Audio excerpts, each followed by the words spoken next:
ভাই প্রায় বিভিন্ন অজুহাতে আমার কাছাকাছি আসার চেষ্টা করত। আমি বুঝতাম যে সে কিছু বিশেষ মনোভাব প্রকাশ করতে চায়, কিন্তু আমি বেশ আতঙ্কিত ছিলাম।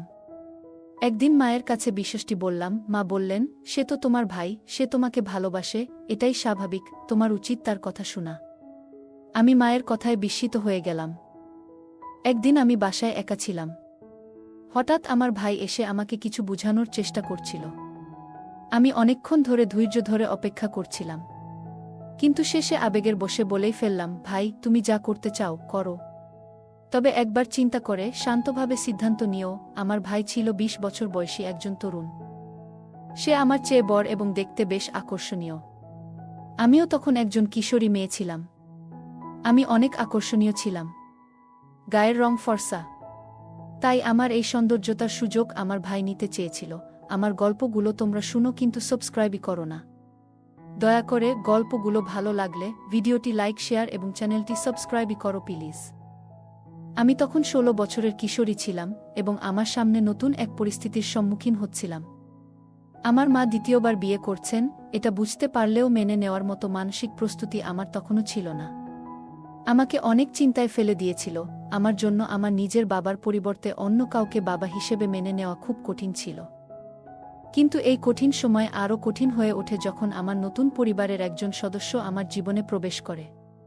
আমার মা তার নতুন জীবনে প্রবেশ করার পর একদিন আমি দেখলাম যে একজন ছেলে এসে প্রথমে মাকে সালাম জানাল এবং তারপর আমার দিকে তাকিয়ে বলল, প্রিয়া, আমি তোমার জয় ভাই, আজ থেকে আমরা একসঙ্গে ভালোভাবে থাকব।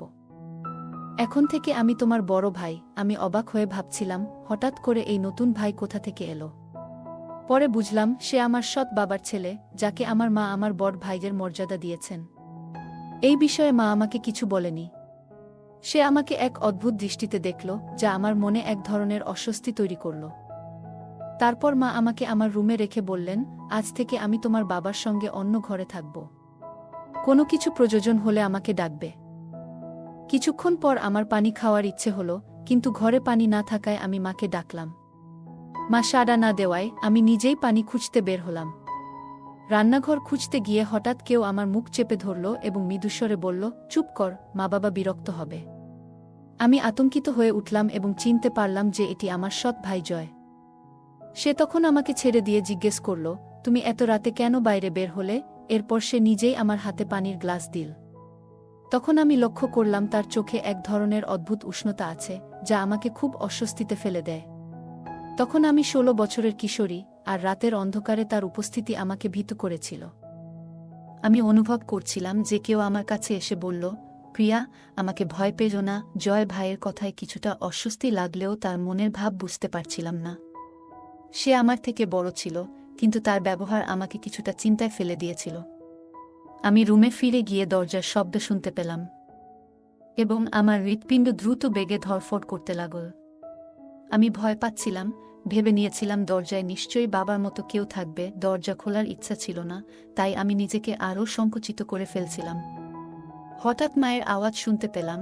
তিনি আমার নাম ধরে ডাকলেন, প্রিয়া। দরজা খুলতেই মা আমাকে জড়িয়ে ধরলেন এবং বললেন, ভয় পেও না, আজ এই বাড়িতে তোমার প্রথম রাত। তাই তোমার ভয় পাওয়ার কিছু নেই, কারণ এখন থেকে আমরা সবাই এই বাড়িতেই থাকব। আস্তে আস্তে সব ঠিক হয়ে যাবে। চিন্তা করো না। মা তার নতুন জীবনে খুব খুশি হলেও আমি আমার নতুন পরিবেশে অসন্তুষ্ট ছিলাম। বিশেষ করে আমার সৎ ভাইয়ের উপস্থিতি আমাকে আরও অস্বস্তিতে ফেলছিল। মা রুমের দরজা বন্ধ করে দিলেন, কিন্তু প্রতিদিন একই ঘটনা ঘটতে লাগল। আমি সন্ধ্যায় রুমে গিয়ে দরজা বন্ধ করে দিতাম, কারণ জয় ভাইয়ার দৃষ্টিভঙ্গি আমাকে ভীত করছিল। তার দৃষ্টি আমাকে প্রতিনিয়ত অস্বস্তি দিচ্ছিল এবং আমি বুঝতে পারছিলাম যে সে আমার প্রতিটি পদক্ষেপ লক্ষ্য করছে। জয় ভাইয়া প্রায়ই আমার প্রশংসা করতে আসত, বোঝানোর চেষ্টা করত যে আমি বড় হয়ে গেছি। মায়ের সঙ্গে জয় ভাইয়ার ব্যবহার সবসময় ভালো ছিল, কিন্তু তার অন্যরকম মনোভাব আমাকে চিন্তায় ফেলেছিল। মায়ের দ্বিতীয় বিয়ের ১ মাস পর আমি বুঝতে পারলাম যে আমার সৎ বাবা আমাকে কন্যা হিসেবে গ্রহণ করতে চান না। মা তাই আমাকে তার দৃষ্টি থেকে দূরে রাখতেন, কিন্তু অন্যদিকে জয় ভাইয়া আমার চারপাশে ঘোরাফেরা করতে থাকত। আমি অনেকবার মায়ের সঙ্গে কথা বলার চেষ্টা করেছি, কিন্তু সবসময় কিছু একটা বাধা হয়ে দাঁড়াত। মা সবসময় আমাকে শান্ত করতেন, বলতেন, তুমি খুব বেশি ভাবছ, এমন কিছু নেই। সে তোমার ভাই। শুধু তোমার যত্ন নিতে চায়। ধীরে ধীরে মা আমার সব কথাই উপেক্ষা করতে শুরু করলেন, আর আমি নিঃশব্দে সময় কাটাতে লাগলাম। একদিন বিকেলে আমি বারান্দা পরিষ্কার করছিলাম, হঠাৎ জয় ভাইয়া এমনভাবে এসে দাঁড়াল যে আমি তার সাথে ধাক্কা খেলাম। আমি রাগে বললাম, এটা কি? সে অবাক হয়ে জবাব দিল, আমি কি করেছি? তার কথায় আমি বুঝতে পারলাম যে সে ইচ্ছাকৃতভাবে এমনটা করেছে। আমি কিছু বলার আগেই মা ছাদে থেকে এসে বললেন, প্রিয়া, তুমি যাই করো, এখন আমার সাথে নিচে এসো, আরও কিছু কাজ করতে হবে। আমি মাকে বলতে চেয়েছিলাম যে জয় ভাইয়া ইচ্ছা করে এমনটা করেছে, কিন্তু মা আমার কথা শুনলেন না। কারণ আমি বুঝতে পারছিলাম মা এখন আমার চেয়ে জয় ভাইকে বেশি ভালোবাসে। আমাকে নিচে নিয়ে গেলেন। মাঝপথে মা বললেন, সে তোমার ভাই, তার বিরুদ্ধে অভিযোগ করতে বসো না। তোমার উচিত তার কথা শোনা। সে তোমার যত্ন করে, আর তুমি শুধু বাজে কথা বলছ। সে একটু ঠাট্টা করে, কিন্তু সেটাকে মনের মধ্যে নিও না। আর সে যা চায় তাই করো। মায়ের কথাগুলো শুনে আমি হতাশ হয়ে পড়লাম। মা জয় ভাইয়ার বিরুদ্ধে কিছু শুনতে চাইছিলেন না। সম্ভবত তিনি তাকে নিয়ে অতিরিক্ত বিশ্বাসী ছিলেন, বা হয়তো অন্য কোনো কারণে চুপ থাকছিলেন। জয় ভাইয়া সুযোগ পেলেই আমার কাছাকাছি আসত, আমাকে অস্বস্তিতে ফেলত। আমি বুঝতে পারছিলাম যে সে আমার থেকে কি চায়, কারণ তার আচরণ তা স্পষ্টভাবে প্রকাশ করছিল। আমি মায়ের কাছে সবকিছু বলতে পারতাম না, কারণ আমি জানতাম তিনি আমার কথা বিশ্বাস করবেন না। কেন জানি না, কিন্তু আমার সৎ বাবা এবং তার ছেলে মায়ের কাছে খুব প্রিয় হয়ে উঠেছিলেন, আর আমি, প্রকৃত সন্তান হয়েও, যেন উপেক্ষিত ছিলাম। মা সবসময় জয় ভাইয়ার কথা বিশ্বাস করতেন, আর আমি আস্তে আস্তে নিজের কথাগুলো গোপন করতে শুরু করলাম। কারণ এখন কাউকে এসব বলে লাভ হবে না, কেউ বিশ্বাস করবে না। একদিন মা আমাকে বাড়িতে রেখে বাজারে গেলেন। ঠিক সেই সময় জয় ভাইয়া হঠাৎ ফোন রেখে দ্রুত ফিরে এল। বাড়িতে কেউ ছিল না, তাই সে আমার কাছে এসে বলল, প্রিয়া, তুমি চাইলে তোমার এই সৌন্দর্য কাজে লাগতে পারে। আর কতদিন এভাবে সময় নষ্ট করবে? আমি রেগে গিয়ে বললাম, তুমি আমার ভাই, এভাবে কথা বলো না। সে হেসে বলল, হ্যাঁ, আমি তোমার ভাই, তবে সৎ ভাই। তার কথায় আমি ভীষণ অস্বস্তি বোধ করছিলাম। সে যখন আমার কানের পিছনে চুল সরিয়ে দিল, তখন আমার মনে হচ্ছিল আমার নিঃশ্বাস বন্ধ হয়ে আসছে। আমি ভয়ে দৌড়ে মায়ের কাছে গেলাম।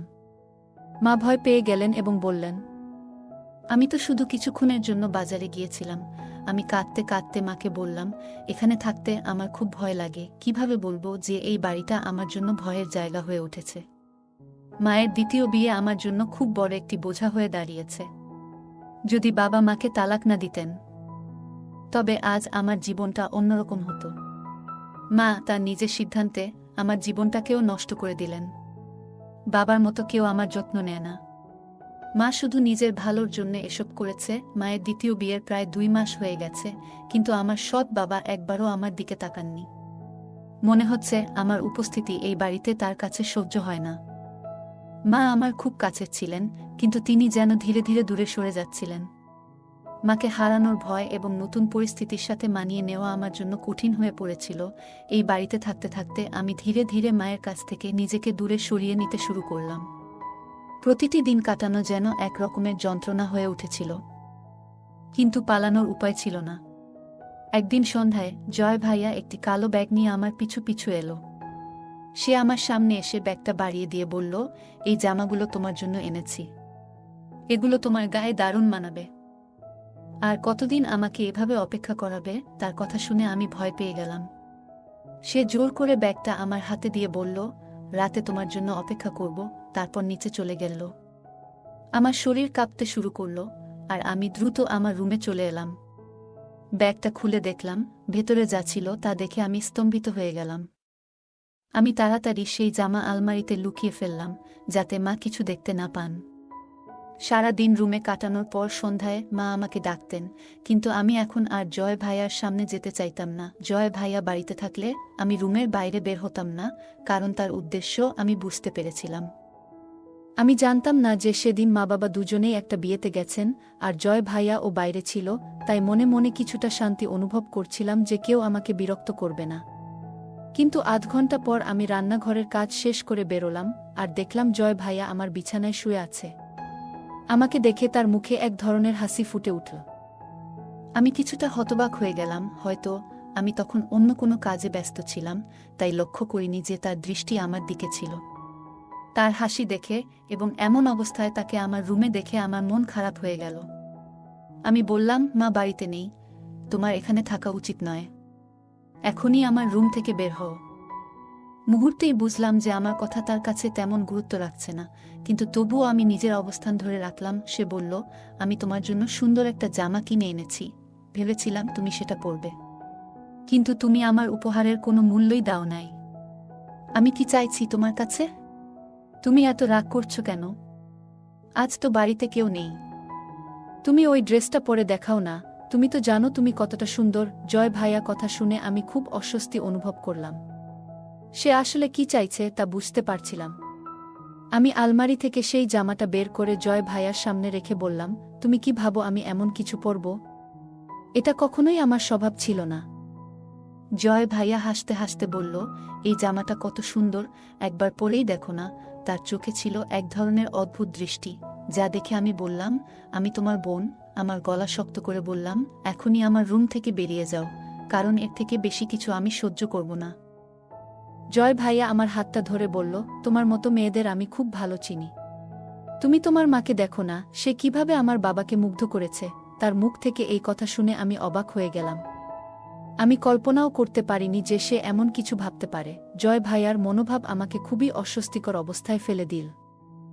সে বলল, তুমি যদি আমার কথা না শোনো, তাহলে আমি বাবাকে তোমার খারাপ দিকগুলো বলবো, আর তখন তিনি তোমাকে এই বাড়ি থেকে বের করে দেবেন।